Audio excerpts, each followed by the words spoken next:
Oh, welcome back. I thought I'd just show you progress so far on the fenders, or the fender. Obviously, I don't know if you can see from this view or not, it's not a particularly good one, but tyres and wheels stick out pretty much. It is actually 2 inches. The time I move this over, this side a bit more, actually sticks out 2 inches. So I've actually, with the mudguard itself, I'm going to cut it right down the middle. I've ordered some stainless steel, 2mm stainless steel polished. It's 100mm wide, and I'm going to roll it so it fits the contour of the mudguard. And once I've cut it, I'll open it up 2 inches. Then I'm going to screw some nice button-headed screws, the stainless steel back to fiberglass. Now to mount it, it's a different matter. I've had a few issues with it. If I can get it now, yeah, I had a few issues with it. The mudguard itself, I can't really show you. I've actually lifted it up. It's actually too high at the moment. But basically, the this tube was actually stuck into there, sort of like been in there for since it's been built.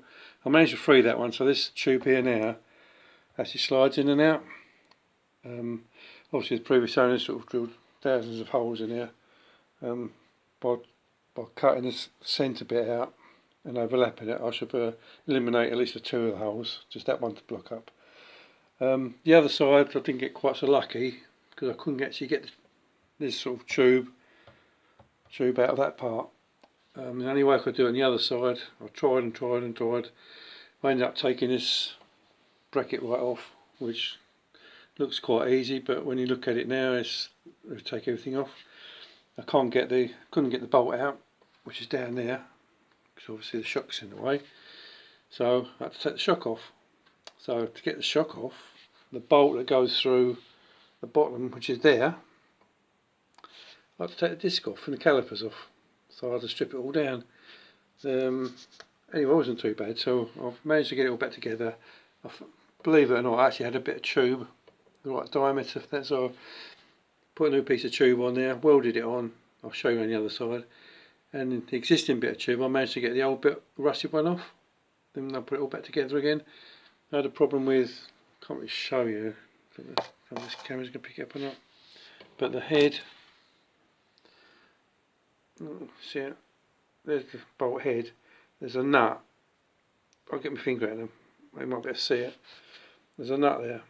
Now the nut originally is on there, it wouldn't actually seat properly because you couldn't even get a span on it. So what I've done is I machined a round bit of bar, drilled and tapped it 3/8 UNF and put a flat on it so I could hold it with a spanner. But I made it a little bit longer. You can sort of just about see the head of it now. Obviously this whole lot's got to come off eventually in the winter months or whatever and paint it all. So that's pretty much it. And also at the top here there's loads of washers of spaces, which I don't particularly like them. I'll make a proper spacer for it. Let's take the mudguard off and have a quick look. Oh, that's going to fall on my foot. No, it's not. As you see now, that these bars, it's a nice fit. I put a bit of grease on it so they wouldn't seize up. So I can actually put that exactly where I want it now. That's pretty much it really, so just waiting for the stainless steel to come and my slip roller. These bolts here I've changed because I can't find the other one. That one I threw away. We've got a bin here. Right. No, these is actually held on with that bolt going through there and using the washer just to clamp it down there. And it had like a bloody wood screw in that side. So I actually marked it all and I managed to get a couple of 8mm button heads in there.